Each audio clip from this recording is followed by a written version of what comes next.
Bertemu lagi di program OTT. Ya. Kali ini saya tidak kedatangan tamu, tapi mau menanggapi ya, video podcast saya dengan politisi senior Bang Zulfan Lindan. Beberapa hari lalu kita podcast dan banyak ya komentar-komentar yang akan saya tanggapi ini. Rata-rata ya mengomentari tentang Menteri Keuangan yang baru. Kalau yang belum menonton silakan ditonton. Ada video OTT berjudul Menkyu Baru Bergaya Koboi.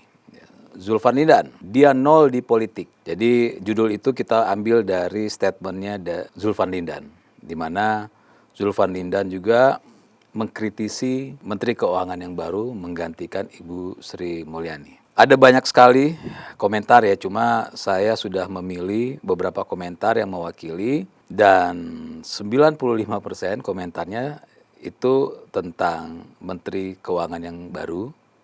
Walaupun podcast saya dengan Bang Zulfan Lindan itu tidak hanya membicarakan soal Menteri Keuangan yang baru.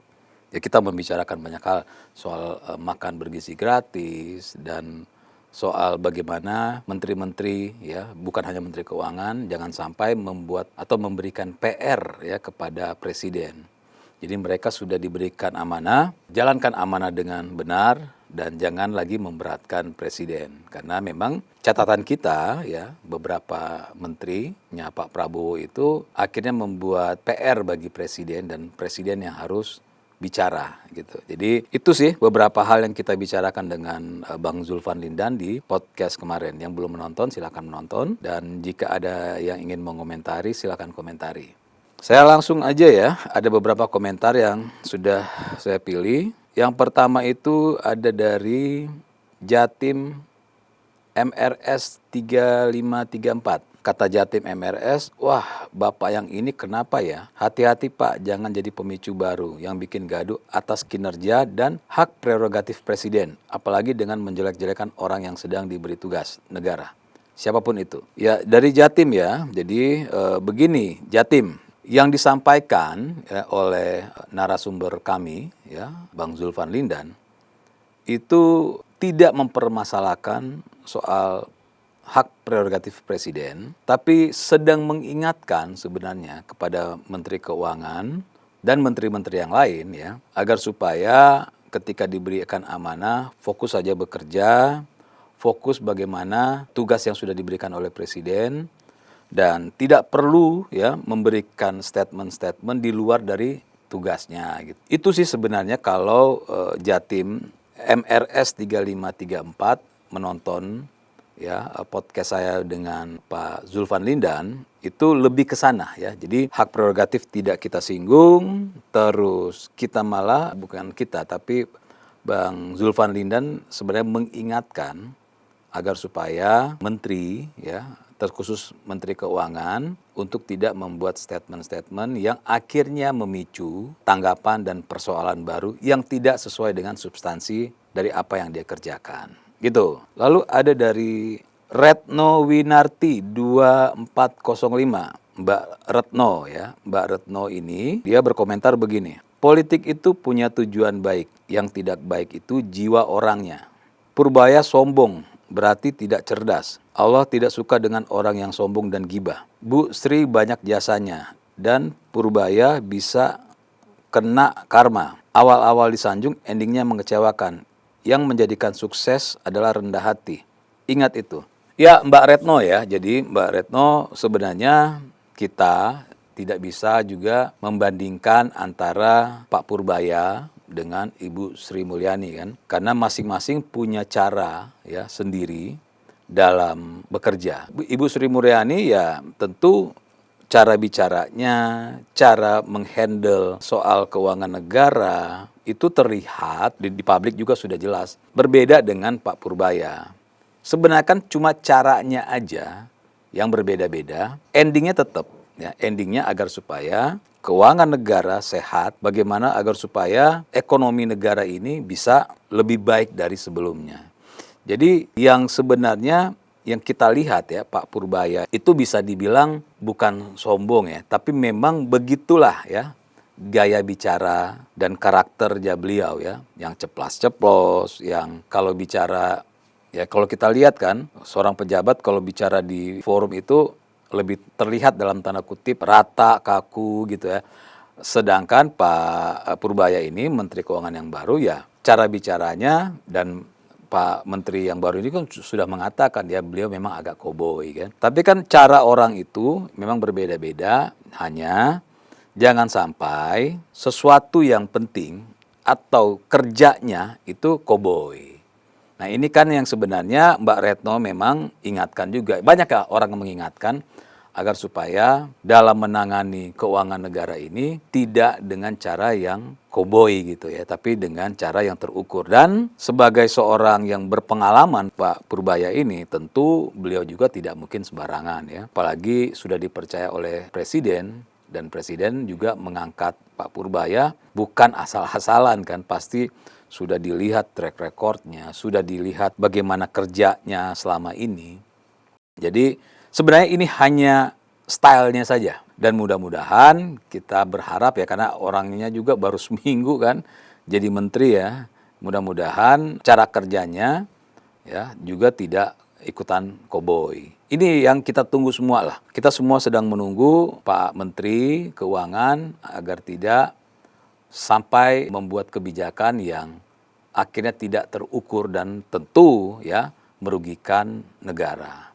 Itu sih Mbak Retno ya. Lalu dari Anggrian 7897. Benar apa kata Pak Zul, yang baru kerja dan lanjutkan yang lama. Improve tidak usah banyak bacot, orang yang berisi tidak akan seperti tong kosong bunyi nyaring. Dana dilempar ke bank termasuk Menkyu tidak mau ambil resiko, karena kalau nanti zong yang disalahkan bank. Sri Mulyani is the best. Ya, jadi Anggri aja ya. Jadi sebenarnya kan kita juga harus pahami bersama-sama bahwa tujuannya menteri yang baru adalah, ini sesimpel inilah. Ada kelebihan ya, ada kelebihan dari Pak Menteri itu ketika menyampaikan sesuatu dengan bahasa yang mudah dimengerti banyak orang. Artinya kan dia mengatakan daripada uang ini parkir saja di BI, mendingan uang ini disalurkan ke bank-bank agar supaya bisa digunakan ya, bisa dipinjam ya untuk modal usaha oleh UMKM, oleh masyarakat yang mau berusaha dan macam-macam, sehingga pergerakan ekonomi terjadi. Itu kan sebenarnya kalau kita harus jujur itu adalah sesuatu yang positif karena tujuannya adalah menggerakkan ekonomi negara, mengucurkan dana agar supaya UMKM dan yang lain bisa terbantu. Itu kan tujuan yang bagus. Cuma memang sangat diharapkan kerjasama dari seluruh stakeholder yang ada, baik dari kementerian maupun di banknya sendiri. Jangan sampai ya, karena ini nggak bisa kerja sendiri Kementerian Keuangan tuh nggak bisa. Karena kalau tidak didukung oleh kementerian yang lain, termasuk perbankan, itu ya akhirnya seperti yang ditakutkan oleh Anggri bisa terjadi. Jadi ya ini kita ngomong dengan bahasa yang mudah dimengerti aja. Jangan juga sampai nanti perbankan karena dituntut agar supaya uang itu bisa terserap, akhirnya meminjamkan uang itu dengan standar yang diturunkan gitu. Sehingga terjadi gagal bayar misalnya. Nah ini yang memang harus diwaspadai, termasuk makanya dari Kementerian UMKM, koperasi dan yang lain-lain itu harus duduk bersama. Bagaimana ini ada uang nih dari negara untuk disalurkan, bagaimana bisa menyerap, tapi serapannya itu benar-benar jatuh ke orang atau ke pihak yang memang benar-benar mau berbisnis, mau melakukan usaha atau untuk suntikan modal usahanya yang sudah berjalan. Nah ini jangan juga sampai nanti demi dananya terserap, akhirnya uang digelontorkan ke masyarakat dengan standar yang diturunkan sehingga ya saya bilang tadi tentu merugikan keuangan negara. Tujuannya agar ekonomi ya masyarakat bisa berputar, akhirnya tidak terjadi karena dana dari negara itu dipergunakan untuk hal-hal yang konsumtif misalnya atau untuk hal-hal yang memang bukan untuk pengembangan usaha atau pengembangan bisnis. Ini perlu kerjasama ya, Anggri ya. Jadi nggak bisa juga kita membebankan ya ke Menteri Keuangan yang baru ini, termasuk Menteri Keuangan yang lama, seolah-olah Kementerian Keuangan adalah superpower, itu nggak bisa ya. Jadi semuanya harus terkoneksi dengan kementerian yang lain. Begitu. Dari Mika 007. Kata Mika, kalau saya perhatikan Presiden Prabowo itu kebingungan dengan program-programnya. Karena semuanya serba nanggung dan tidak terukur. Makanya sering terjadi kesalahan-kesalahan di lapangan dan cenderung buang-buang anggaran saja. Dia bingung karena program-programnya tidak terukur. Akhirnya bikin propaganda menayangkan program di bioskop segala. Udah kayak korut aja propagandanya. Jadi Mika ya, saya panggil Mbak Mika. Jadi gini, program-program Pak Prabowo itu ya semuanya program-program yang tentu terukur ya. Karena tidak bisa program-program itu dibuat melanggar undang-undang, melanggar aturan. Jadi program ya seorang presiden itu juga tidak bisa semau-maunya.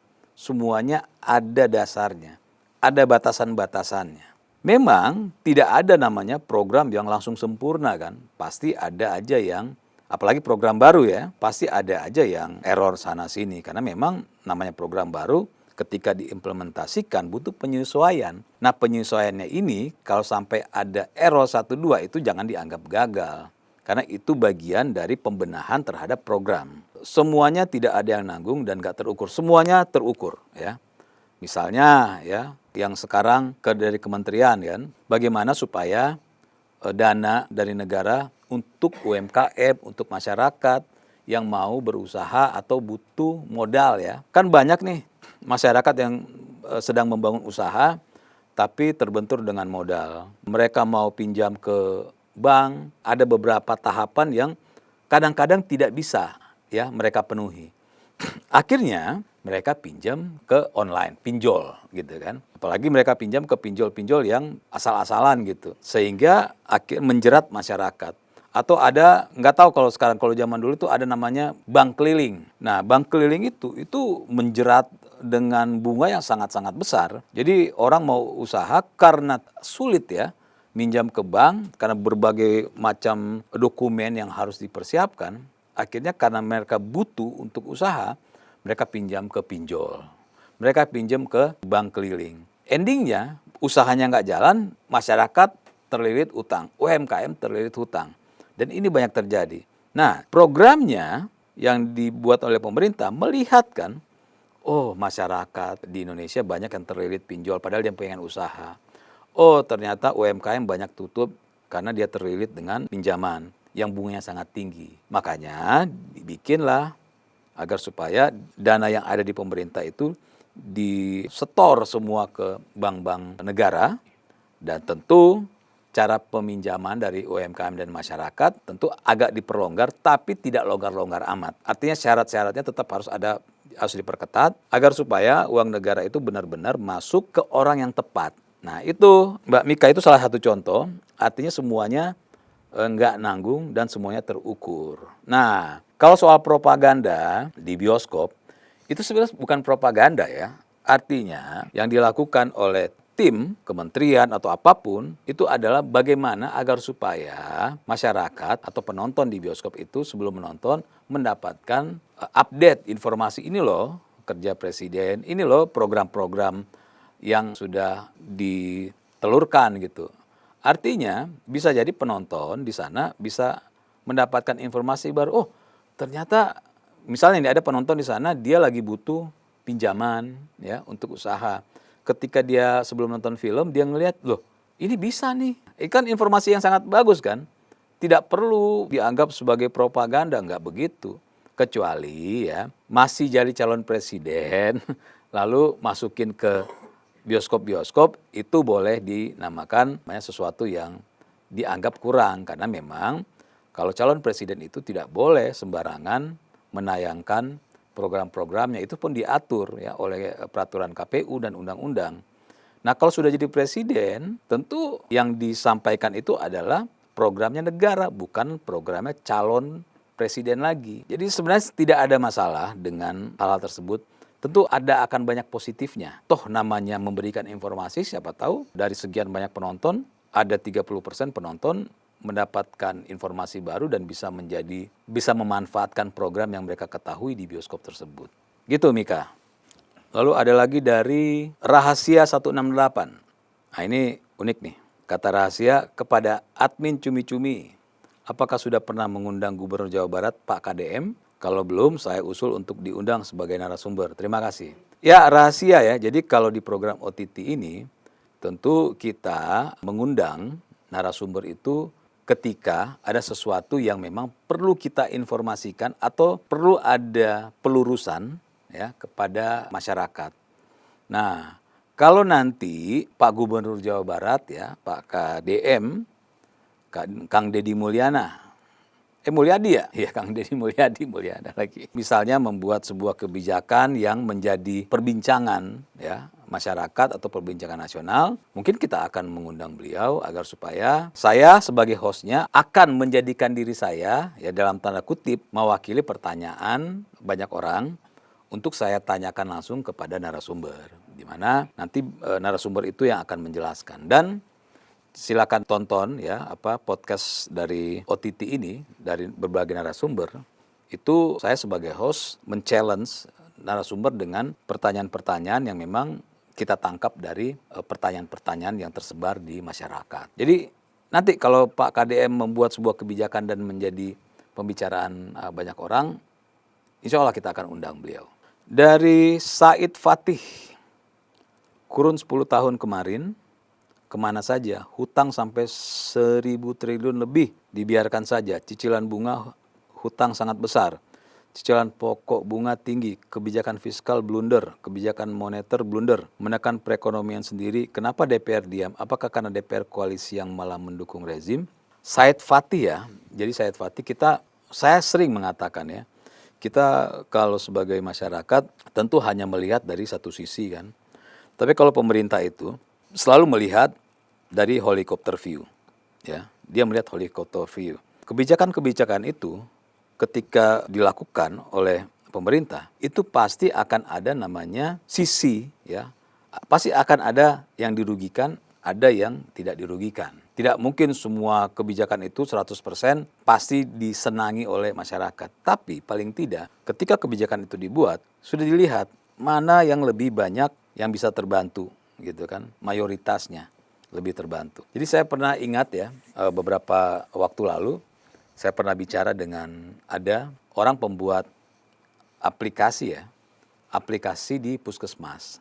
Jadi saya bilang, bagaimana kalian melihat ya di sebuah daerah jaringannya puskesmas itu, apa yang harus kalian sosialisasikan kepada masyarakat. Jadi dia bilang, kita tidak door to door turun langsung, enggak katanya. Tapi semua pasien yang datang, itu kita data dengan benar penyakitnya, alamatnya, sampai RT RW-nya. Nanti kita akan ada satu program di mana kita bisa melihat di wilayah cakupan puskesmas itu, ya dari data itu, ternyata ketahuan banyak yang malaria. Banyak yang umur berapa, misalnya sakit ini kena. Nah, dari situlah, dari data itulah, kita bisa tahu 80% kita harus memberikan pendidikan kepada masyarakat untuk turun ke masyarakat mengenai hal yang A, bukan hal yang B. Jadi, sebegitulah ya mekanismenya. Jadi pemerintah juga sama. Mereka melihatnya lebih ke helicopter view, mana yang prioritas yang harus mereka lakukan, dan ketika prioritas itu dilakukan, pasti akan ada pihak-pihak mengatakan, kok ngelakuin yang ini sih, kenapa nggak yang ini? Tapi yang dilakukan oleh pemerintah,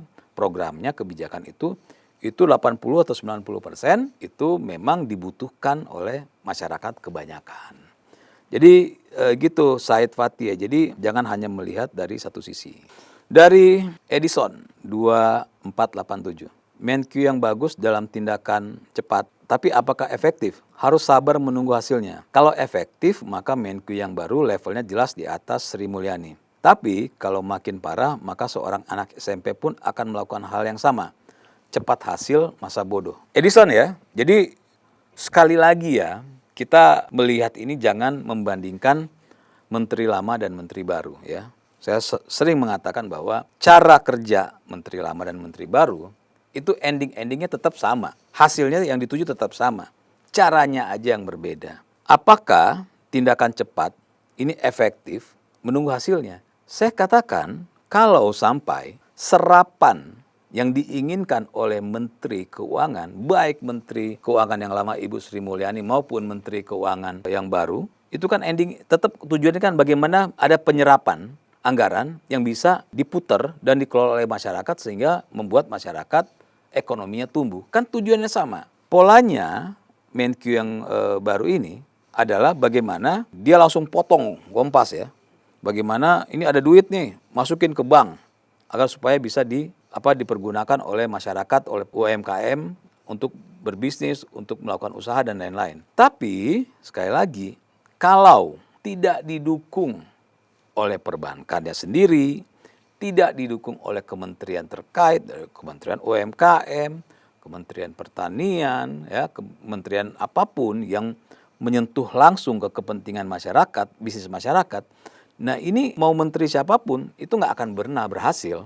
Jadi sekarang ini kita jangan melihat menterinya. Menterinya sudah melakukan ya kebijakan, membuat kebijakan ya agar supaya dana itu bisa diserap benar di masyarakat. Jadi ketika penyerapannya itu tidak ditopang oleh kementerian yang lain, oleh perbankan dan yang sebagainya, maka jangan kita limpahkan kesalahannya ke kementeriannya. Jadi kementerian sudah melakukan, ya. Kalau kita sebagai masyarakat mau mengkritisi, sekarang ini adalah kritisi bukan menterinya, bukan menteri keuangannya. Yang harus dikritisi itu adalah perbankannya. Yang harus dikritisi itu Kementerian UMKM, Kementerian Perdagangan, Kementerian Pertanian. Itu yang harus dikritisi. Bagaimana ya para kementerian ini membuat strategi agar penyerapannya itu benar terjadi ya dan penyerapannya itu bisa bermanfaat. Jadi sudah selesai harusnya kita kalau membicarakan dari Kementerian Keuangan. Kementerian Keuangan sudah membuat kebijakan. Kita sebagai masyarakat kalau mau mengkritisi atau memantau, kita pantaulah perbankan. Kita pantaulah kementerian yang lain. Kita pantaulah bagaimana masyarakat atau UMKM yang meminjam dana dari bank di negara itu benar-benar memanfaatkan uang itu. Bukan untuk beli mobil, beli motor, untuk foya-foya gitu kan. Nah itu yang harus kita semua sebagai masyarakat, sebagai matanya itu kita harus perhatikan itu gitu. Gitu Edison ya. Dari Andi Les Privat. Kalau kata Andi, kalau Pak Purbaya nggak boleh banyak omong, gimana? Kita tahu ilmu dan pengalaman dia dan rencana dia. Pak Purbaya bukan Teddy, bos. Teddy diem, dia kerja di balik layar telepon menteri-menteri. Jadi gini, nah ini salah satu contoh ya. Walaupun kita dikritik, kita bacain, kita tanggapin. Jadi kita tidak anti kritik OTT ini. Jadi Andi Les Privat.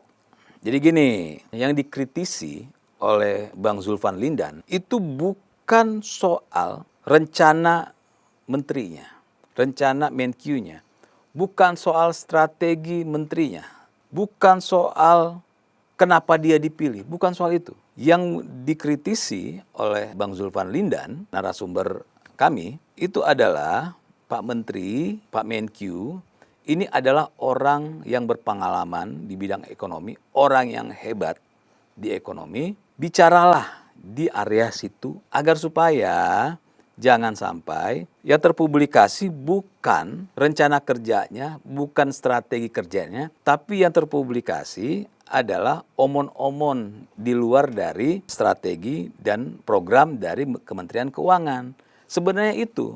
Jadi kalau bicara soal pengalaman, kemampuan mengetahui ekonomi negara ini, itu Pak Purbaya itu orang yang hebat. Nggak mungkin kalau dia bukan orang hebat, selama ini kerja dengan negara dan jadi menteri itu nggak mungkin ya. Yang dipermasalahkan itu ya misalnya beliau menanggapi urusan orang demo ya 17+8.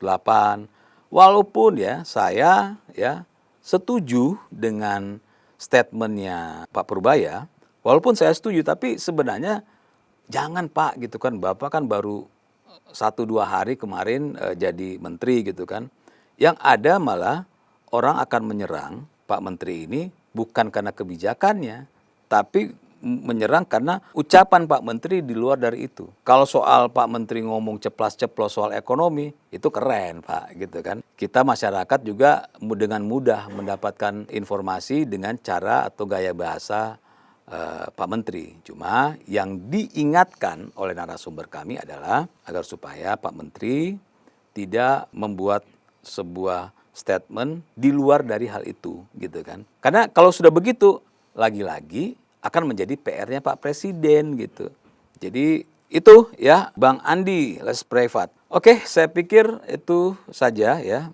Sebenarnya semuanya sudah mewakili dari berbagai komentar, dan intinya dari hal ini adalah kita harus mendukung ya siapapun yang dipilih oleh Pak Presiden, kita harus dukung. Dan yang paling penting sekarang ketika Menteri Keuangan yang baru sudah membuat kebijakan, kita semua sebagai masyarakat harus ya, kalau kita ingin berpartisipasi ya kita harus melihat bagaimana kementerian-kementerian yang lain bekerja, bagaimana perbankan bekerja, agar supaya tujuan dari Menteri Keuangan, agar supaya dana ini bisa diputar di masyarakat, itu benar-benar berhasil. Saya pikir itu ya cukup, dan terima kasih.